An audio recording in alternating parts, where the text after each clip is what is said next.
Hey, good evening, friends. It's Dennis LaRue, your Chief Inspiration Officer, your Chief Encouragement Officer, and Weekly Wingman with episode 23 of the hashtag steeltoesrequired quote of the week.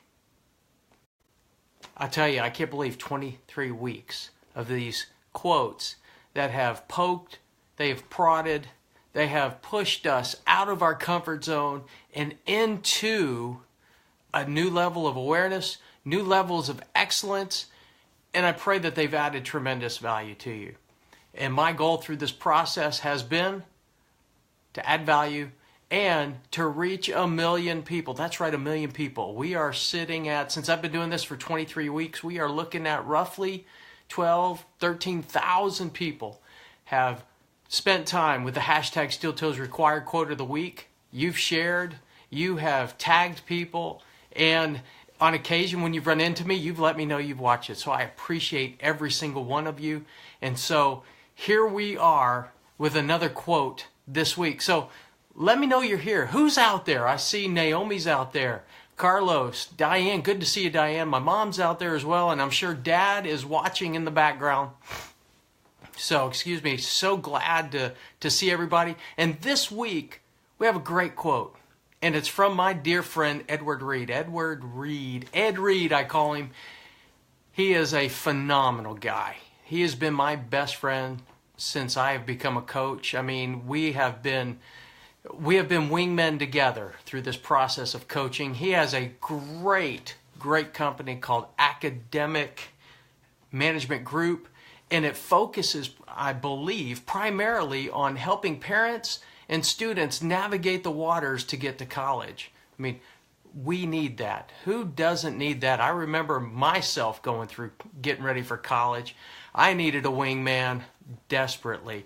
And so he provides a great service. But not only that, Ed Reed also is a 3-time best-selling author. And his current book just came out called Reigniting Hope. It just came out this week. Ed, if you're out there, post your link in this site. And if not, I have it, and I will post it immediately following the end of this broadcast. So you can go get that book. I highly encourage it. Ed is an excellent writer.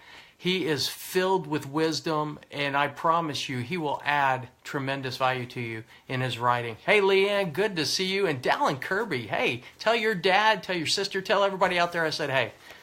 So here we go. Here's our quote from Ed Reed. Get ready, get your steel toes on. Here we go.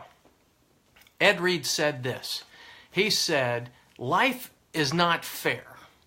And everyone agrees that life isn't fair.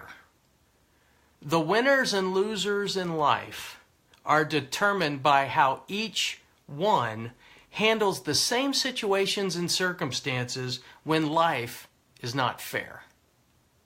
That's a long quote. Let me say that again. Life is not fair, and everyone knows life is not fair. The winners and the losers in life are determined by how each one handles the same situations and circumstances when life is not fair. So, I hope you got your steel toes on. That hurt. That hurt. Because, you know what this quote reminds me of? This quote reminds me of a book series that I read as a kid. It was called Choose Your Own Adventure. So for those of you out there that were growing up in the 80s and even in the 90s, just doing some research on the book, it was actually published in the 90s too. So, but the series was called Choose Your Own Adventure. Oh, I see. I saw a thumbs up there. Somebody else read it too. And I love these books. And here's why. Because in each of these adventures, what you did was you read a few pages of the story where you decide. You decide every aspect of the book.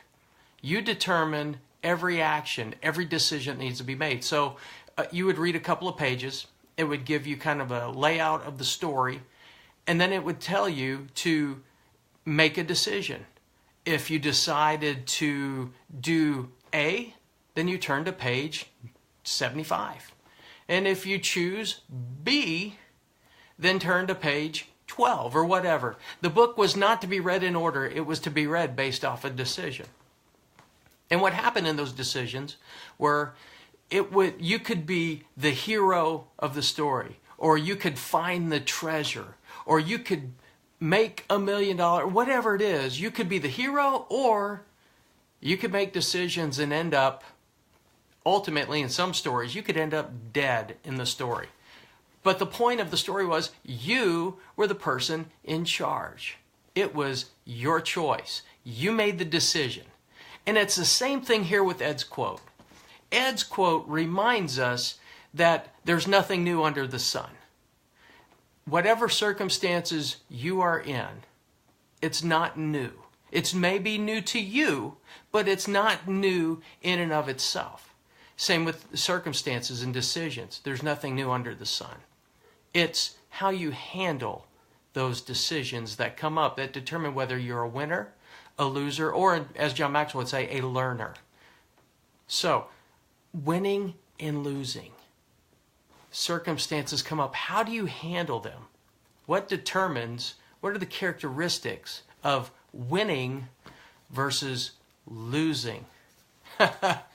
Dad says video game on paper. Yes, that's exactly what it was, Mama. Another thought that crossed my mind as I was thinking about Choose Your Own Adventure was that video game Dragon's Lair, where you made decisions, and then based off of the decision on where you move, would determine whether you survive to the next scene or you just wasted 50 cents to $1 in a video game. That game, I wasted too much money. So I was a loser at that game for sure. Anyway, that was a sidebar. Diane, life isn't fair. How you handle the unfairness determines your success. Exactly. Thank you, Diane. That's great stuff. Hey, so think about this now. We're going from choosing your own adventure to choosing your life. Winning and losing in circumstances. What are the characteristics of winners? What are the characteristics of losers or learners? Here's where to begin. First off, winners, when they're knocked down by their circumstances or where life isn't fair, they get up. They get up. They respond. They take action. They're grateful. They even embrace life not being fair. They will grab the bull by the horns, as we say. They'll embrace it. They're grateful, and they will endure. They are persistent. Here's a big one. Winners accept responsibility for their decisions, for their actions, and for the circumstances they're in. That's huge. When you accept responsibility, you are out in front of life not being fair. Even when it's not fair, you take responsibility and don't allow it to hold you down. You learn lessons. Winners learn their lesson and they make the necessary adjustments based off of the lessons learned. Winners ask questions like, how can I get better? What did I learn from this? They have the right attitude. In spite of their difficulty, they still love life. And they still embrace the idea of choosing their own adventure. They don't settle for an adventure. They process. They're on a journey. They see life as a process. They see life as a journey, and they embrace the challenge. And then winners, again, move forward. They persist. They endure. Hey, Mike Stevens, glad you're there, my friend. Hey, Mike and I went to middle school together. And we didn't know that until we met in Orlando a few weeks ago. Mike, I'm glad you're there, my friend. Now, let's look at learners/losers in this case. Again, winners. The difference between winning and losing isn't that life is difficult. Life is difficult for both of us, both winners and losers. The issue is, what are the characteristics of the two? And so we just talked about winners. Now, here's the learners and losers. When they get knocked down, not only do they stay down, but they curl up in the fetal position and they stay curled up. They won't get up. They stay down. They quit. They complain. They complain. They whine. Winners and whiners, they whine. Instead of accepting responsibility, they blame everybody for their circumstances. They made a choice and they blame everybody else for the circumstances that happened based off of their choice. They quit when they're behind and they quit while they're behind. They just flat out give up. That reminds me of running a race. I was pretty fast as a kid. I was real fast. And I remember being in a race, and I remember being in about 4th place, and I remember giving up. I remember stepping off the track. I got a DNF, which stands for do not finish. That's a loser mentality. I'm not in front, I can't win, so I'll just get off the track. Avoiding consequences. Get that. I love it. Suck it up, Buttercup from Melinda Jones. I love it. I love it. Absolutely. Now get this. The losers avoid consequences. They won't make a decision, which is actually a decision, and then when life is hard, they try to avoid the consequences. Folks, when you make a decision and you accept responsibility, there's going to be consequences, good or bad. When you make a decision, all of us here want that their decision led to riches or wisdom or people making right decisions, whatever else. We all want the good in life. Nobody wants the painful experiences in life. But let me tell you this, painful experiences teach you more when you evaluate them and make corrections than the good things. And I am speaking from experience. Ask, winners ask, hey, what can I learn from this? The loser's mentality is, why does this happen to me? Why does this always happen to me? It's the Murphy's Law. It's the woe is me. It's the victim mentality. You've got to avoid that mentality.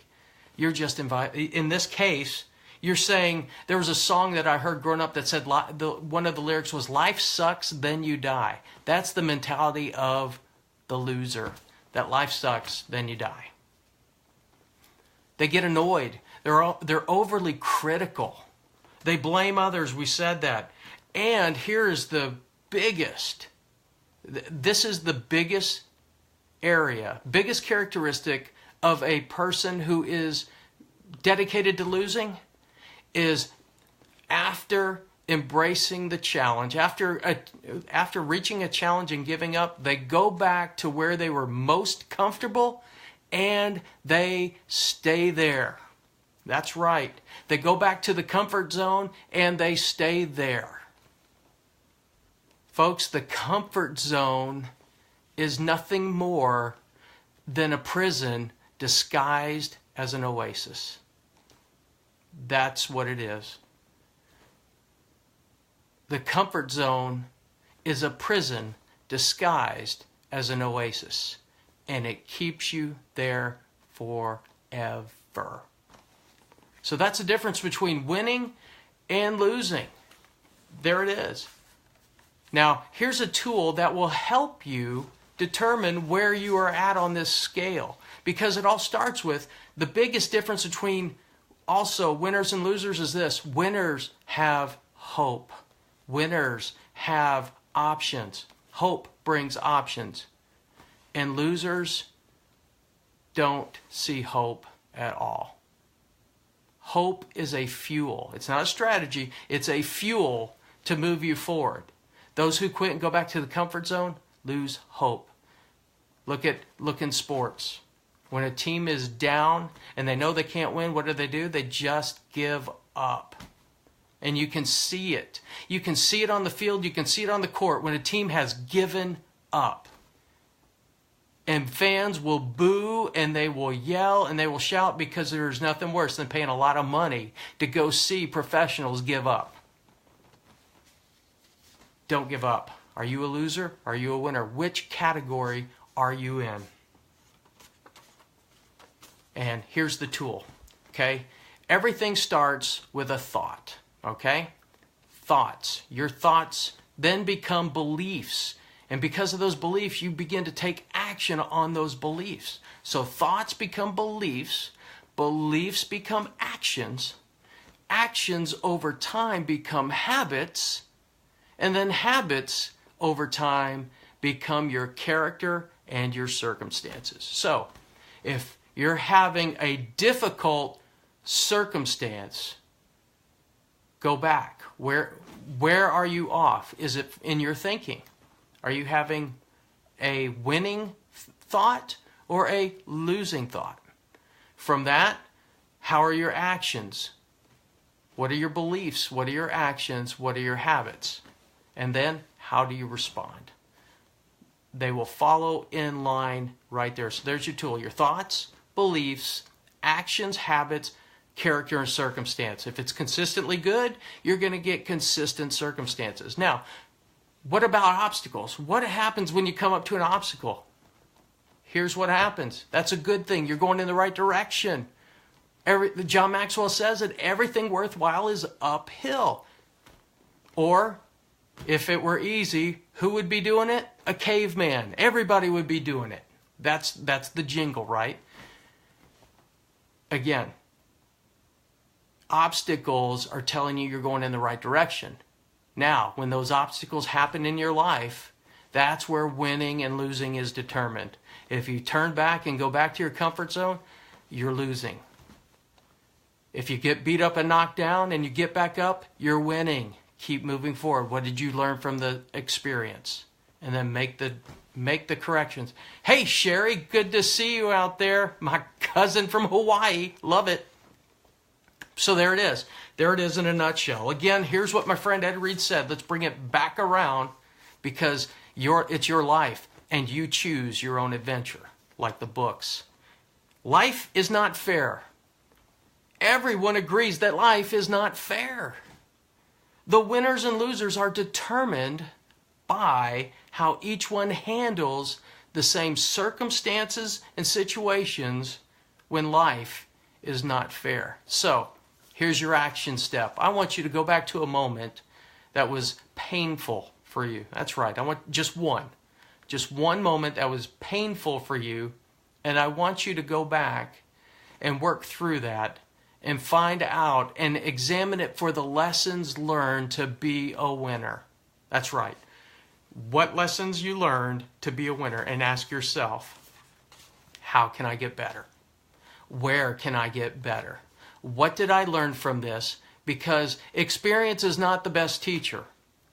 When you evaluate the experience and learn from it and apply the lessons from that experience, that is your best teacher. And that is your hashtag steeltoesrequired quote of the week. Thank you, Ed Reed. And again, Ed Reed is a 3-time best-selling author. His most recent book just came out, Reigniting Hope. And I want you to get it. If it's not posted below by Ed, then I will post it right after I sign off from here. I want you to go get that book. He's a great friend of mine, and he is a value add for sure. So, wrapping it up, here it is, the blessing. The blessing that I close with every single week. But before I close with the blessing, do me a favor. Again, my goal is to get this out to 1 million people. That's right. 1 million people to watch these videos, to learn something from it, add value to their lives, and transform lives. Because here's where transformation starts with you first. It starts with you. It starts with me. It starts on the inside and comes out on the outside. When you make internal change, you make an outer change. And when you make changes, you become contagious to those around you. And you start impacting your homes. You start impacting your businesses, the places where you work, the places you go. And when you start impacting others, it's contagious. And it can change a community. It can change a country, because I've seen it in Paraguay when I was there. And it's currently going on right now in Costa Rica with the John Maxwell team.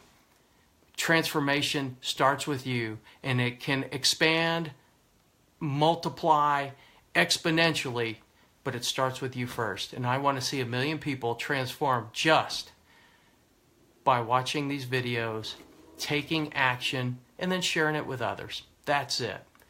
So here we go. Help me do that by sharing this video when we're done, or you can share it now. And the blessing, my favorite part. I pray the blessing of bread, that you know no hunger. I pray the blessing of salt, that your life would be flavorful and you would be flavorful to others, transformation, and that wine would be yours with peace, that you would have prosperity and joy all the time, and finally, that the love of God would be your portion today and forevermore. Hey, thank you so much for joining me here on the hashtag Steel Toes Required Quote of the Week, number 23. I look forward to next week, and I pray that you have an amazing week. So take care. We'll see you next week. Goodbye, everyone.